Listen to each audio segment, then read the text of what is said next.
রাত তখন 11টা বাজে। কর্তামশাই অর্ডার করলো ঝটপট ব্যাগ গুছিয়ে না ভোর ভোর বেরোতে হবে। কোথায় যাব কী করবো সবটাই তোমাদের সাথে শেয়ার করবো। হ্যালো এভরিওয়ান, সবাই কেমন আছো? আশা করি সবাই ভালো আছো, আর আমিও খুব খুব ভালো আছি। দেখতেই পাচ্ছ ভোর ভোর বেরিয়ে পড়েছি রেডি হয়ে। কোথায় যাচ্ছি দেখতে হলে আমার সঙ্গে থাকো। এই দেখো, সকালবেলা ট্রেনে উঠেই বদমাশি চালু। ওর একটু শরীরটা খারাপ ছিল বলে তো এখানে বসে আছে, বললাম ঘুমিয়ে পড়, কিন্তু ঘুমালো না। কোথায় যাচ্ছি? ঘুরতে। পুজো চলে গেছে, মনটা একটু ঘুরু ঘুরু করছে, কি আর করব, কোথায় আর যাব। এর আগে কিছুদিন আগে তো একটা অন্য জায়গা দিয়ে ঘুরে এসেছি, সেটারও ব্লগ তোমাদের সাথে শেয়ার করব, এখনও করা হয়নি। তাই বেরিয়ে পড়লাম মায়ের দর্শন করতে। তো দীর্ঘ 5 ঘন্টা জার্নির পরে আমরা নেমে পড়েছি স্টেশনে। তো কোন স্টেশন এটা দাঁড়াও দেখাচ্ছি তোমাদেরকে। আর সাথে কারা এসে তোমরা দেখবে। দেখো, আমার সাথে এসেছে আমার দাদা, বৌদি আর আমরা 3 জন। দেখো চলে এসেছি আমরা, ট্রেন থেকে নেমে গেছি, এখন প্রায় দুপুর 11টা মতন বাজে, আর চলে এসেছি আমরা রামপুরহাট স্টেশনে। তো এবার তোমরা নিশ্চয়ই বুঝে গেছো কোথায় যাব। তো চলো তাহলে আমাদের সঙ্গে চলো, তোমরাও চলো। তো ওই স্টেশন থেকে বেরিয়ে, যেহেতু অনেক ভোরবেলা বাড়ি থেকে বেরিয়েছি, তো একটু পেটটা ঠান্ডা করার জন্য আখের রস সবাই মিলে খেয়ে নিলাম। তারপরে যাব টোটো ধরতে। টোটো ধরে, এখানে তো স্টেশনের সামনে অনেক রকমের গাড়ি পাওয়া যায়, কিন্তু আমরা প্রেফার করি টোটোতে যাওয়া।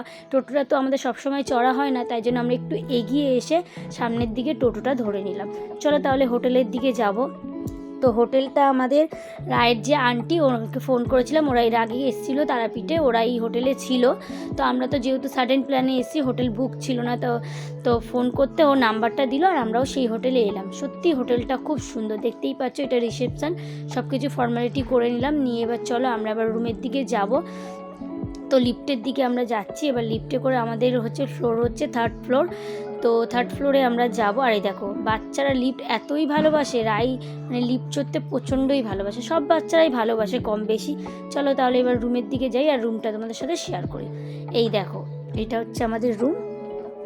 দেখতেই একটা সুন্দর একটা বড় প্লেস আছে, আর এখানে একটা টেবিল আছে, 2টো চেয়ার আছে, আর এখানে মেনু কার্ড দেওয়া আছে, নিচে রেস্টুরেন্ট আছে, তোমরা চাইলেই খাবার অর্ডার করে রুমে খেতে পারো। আর এটা একটা নিট অ্যান্ড ক্লিন বাথরুম। সবার আগে এটাই দেখে নেওয়া যে বাথরুমটা পরিষ্কার পরিচ্ছন্ন কিনা, হাইজিনটা সবার আগে মেনটেন করতে হয়। তারপর একটা সুন্দর বেড আছে, আর এইদিকে আছে একটা টিভি, ক্যাবিনেট, আর আছে একটা সুন্দর ওয়ার্ডরোব, যার মধ্যে তুমি তোমার পার্সোনাল জিনিস, জামা কাপড় গুছিয়ে রাখতে পারো। তো রুমটা তো মোটামুটি আমার ভীষণই পছন্দ হয়েছে। সুন্দর একটা মিরর আছে, তোমরা দিনে রাতে যখন চাইবে সুন্দর করে সেজে নিতে পারো। আর রুমটা সত্যিই খুব সুন্দর। আর থ্যাংক ইউ মৌ, তোমার জন্য এত সুন্দর একটা আমরা হোটেল পেয়েছি, তোমাকে অনেক অনেক থ্যাংক ইউ। আর তোমরা যারা যারা চাইছো তারাপীঠে আসতে, সত্যি এই হোটেলটায় আসতে পারো। চলো তাহলে ঝটপট করে ফ্রেশ হয়ে দুপুরের লাঞ্চটা সেরে নিই। আর লাঞ্চ থালিতে আমরা রুমেই নিয়েছিলাম, কী কী নিয়েছিলাম তোমাদের সাথে শেয়ার করি। তো লাঞ্চে কী কী আছে দেখো, এখানে আছে উচ্ছে ভাজা, পেঁয়াজ, লেবু, ডাল, আলু পোস্ত, একটা পাঁচমিশালি তরকারি আছে, ডিম কারি। তো এই ছিল আজকে দুপুরের লাঞ্চ। চলো খাওয়া দাওয়া করে রিভিউ দিচ্ছি কেমন। দুপুরের খাওয়া দাওয়া খেয়ে এমন ঘুমিয়েছি, উঠে দেখি সন্ধ্যে 6:30 বেজে গেছে। তো দাদা বৌদি বেরিয়ে গেছে একটু স্কনে পুজো দেবে বলে, আমরা আর যাইনি, যেহেতু রায়ের শরীরটা ভালো ছিল না, একটু রেস্ট নেওয়ার জন্য। আর আগে তো আমরা গিয়েছি, এই জন্য আর যাইনি। দেখো ভিডিওটা যখন আমি ভয়েস ওভার দিচ্ছি, যেহেতু কালী পুজোর সামনে অনেক বাজির আওয়াজ তোমরা পেতেই পারো, বুঝেছো? তো একটু স্কিপ করে যাও। আর আমার শরীরটাও ভালো নেই, গলার অবস্থা শুনে তোমরা বুঝতেই পারছো। তো কি করব, ভয়েস ওভার তো দিতেই হবে। ভিডিওটা অনেক দিন ধরে এডিট করা হয়নি বলে পড়েছিল। তো এটা হচ্ছে আগের সপ্তাহের ভিডিও, শনিবারে, তো আমি এই সপ্তাহে দিচ্ছি।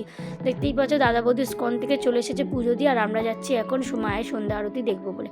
এই গলিটা দিয়ে হাঁটতে সত্যিই খুব ভালো লাগে, এত সুন্দর চারিদিকে দোকানপাট দেখে যেন একটা আলাদাই শান্তি। দেখতেই পাচ্ছ এখানে দুধারের গলিতে নানা রকমের দোকান। আর এইদিকে দেখো, একজন হচ্ছে মামার কোলে উঠে নিয়েছে, যেহেতু ভাই আসেনি, আদর প্রচুর পাচ্ছে মামা মামির থেকে। এখনও মামির হাত ধরে এগিয়ে যাচ্ছে। চলো তাহলে মন্দিরের দিকে যাই। আর এই মন্দিরের গলি থেকে হাঁটতে হাঁটতে মায়ের জন্য দেখো কত ফুল, মালা, পদ্ম ফুলের মালার যাবতীয় জিনিস, তোমরা সামগ্রী পুজোর তোমরা এখান থেকে নিতে পারো।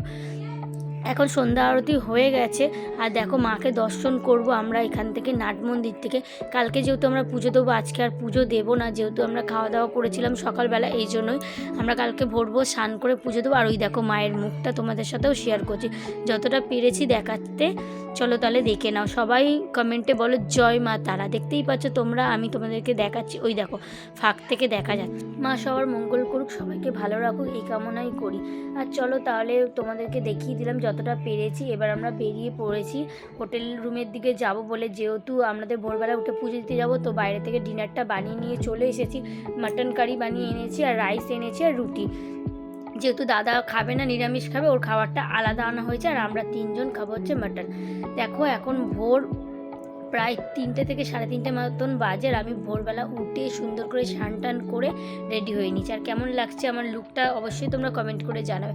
পুজো দিতে যাবো, একটু লাল সাদা শাড়ি না পরলে ঠিক মানায় না, এই জন্য আমি বাড়ি থেকে সুন্দর একটা লাল সাদা শাড়ি নিয়ে এসেছি। আর এখন দেখো অবি আর রাই ঘুমাচ্ছে, যেহেতু দাদাকে ভোরবেলা পাঠিয়ে দিয়েছিলাম লাইন দিতে, তো আজকে একটু ফাঁকাই ছিল যেহেতু সানডে। তো আমি আর বৌদি তারপরে যাচ্ছি রেডি হয়ে, আর অবিদের বলেছি আমরা লাইনটা একটু সামনে এলে তারপরে তোমরা আসবে। এর আগে আমি কোনোদিনও লাইন দিয়ে পুজো দিইনি, এই ফার্স্ট টাইম আমি মায়ের কাছে এসে লাইন দিয়ে পুজো দিচ্ছি, এই অনুভূতিটাও আলাদা। এর আগে যতবারই আসি এখানে টিকিট পাওয়া যায়, সেই কুপনেই পুজো দিয়েছি। আর এই ফার্স্ট টাইম আমরা লাইনে পুজো দিয়েছি, প্রায় 2-2.5 ঘন্টা লাইন দিয়ে পুজো দিয়েছি, সেটারও অভিজ্ঞতা খুব ভালো ছিল। যাই হোক, মজা করতে করতে আনন্দ করতে করতে সবাই মিলে গল্প করতে করতে লাইনটা এগিয়ে যাচ্ছে। আর এই দেখো রাই আর অবিও রেডি হয়ে চলে এসেছে, আর রাইকে কেমন লাগছে অবশ্যই কমেন্ট করে জানাবে। পেছনে দেখো দাদা, বৌদি, আমি, রাই, অবি সবাই লাইনে দাঁড়িয়ে আছি। আর এখন প্রায় আমরা এসেছিলাম তখন 4:45 মতন বাজে, আর এখন প্রায় 8টা মতন বাজে। দেখতেই পাচ্ছ সবে এই মন্দিরের ওপরে উঠেছি, এখনও প্রায় আধ ঘন্টা মতন লাগবে পুজো দিতে যেতে। চলো তাহলে মন্দিরের ভেতরে যাই। মন্দিরের ভেতরে তো ভিডিও ফটো অ্যালাউ না, তোমাদের সাথে শেয়ার করতে পারবো না, এই জন্যই কালকে তোমাদেরকে নাট মন্দির থেকে মায়ের দর্শন করিয়ে দিয়েছি। আর এই দেখো মাকে দেবে বলে রাই পদ্ম ফুল নিয়ে এনেছে। আর এইটা খেয়ে দেখো তো, চিনতে পারছো? যাই হোক, আমরা দেখতে পেয়েছিলাম, তা আমি একটু ক্যামেরাবন্দি করে নিয়েছি। চলো তাহলে একদম মায়ের মন্দিরের সামনে এসে গেছি। আমরা এখন মায়ের কাছে অঞ্জলি দিয়ে নেবো, যেহেতু ভোরবেলা এসেছি, সবাই উপোস করে আছি, তো মায়ের অঞ্জলি দিয়ে তারপরে মায়ের কাছে গিয়ে মায়ের দর্শন করব। তো আমাদের ঠাকুরমশাই এসে গেছে, তো উনি আমাদের পুজোটা দিয়ে নিচ্ছে। আর এই দেখো একদম মায়ের মন্দিরের সামনে দাঁড়িয়ে আমরা অঞ্জলি দিচ্ছি। আর সত্যি কথা বলতে, আমরা যেই ঠাকুরমশাইয়ের কাছে পুজো দিই, ভেতরে ঢুকলেই একদম উনি মন্দিরটাকে আটকে দেয়, তখন আমরাই ছিলাম জাস্ট 5 জন, আর কেউ ছিল না। খুব সুন্দর করে পুজো দিয়েছি, মায়ের দর্শন করেছি, পুজো দিয়ে এখন বেরিয়ে যাচ্ছি। তো আজকে আমাদের ট্রেন আছে, কিন্তু একটা প্রবলেম হয়ে গেছিলো, তো ট্রেন তো আমাদের টিকিট কাটা ছিল, কোনো কারণবশত ট্রেনটা একটুখানি ডিলে হয়ে গেছে। তো এই জন্য আমরা ভাবলাম যেহেতু এখানে আমাদের পুজো দেওয়া হয়ে গেছে আর কিছু করার নেই, তো আমরা একটুখানি এখান থেকে ড্রেস চেঞ্জ করে আমরা বেরিয়ে যাব, যেহেতু আমাদের চেক আউট আছে বেলা 10টার সময়, তো আমরা বেরিয়ে যাব। তো এখানে দেখো উপোস করে আছি বলে চলে এসেছি কাকুর দোকানে চা খেতে। এটা ঠিক ওই মায়ের মন্দিরের উল্টো দিকের গলিতে এই কাকুর দোকানে সবসময় আমরা এসে চা খাই প্রায় সময় যখনই আসি। আর আমরা তো প্রায় বছরে 2বার করে মায়ের মন্দিরে এসেই থাকি, একটা আলাদাই অনুভূতি মায়ের কাছে আসার থাকে। তাহলে সবাই মিলে চা খেয়ে রুমে যাবো, ফ্রেশ হয়ে বেরিয়ে পড়বো। কোথায় যাবো ঘুরতে সেটা আসছে পরের ভিডিওতে। ভিডিওটা কেমন লাগলো অবশ্যই কমেন্ট করে জানাবে।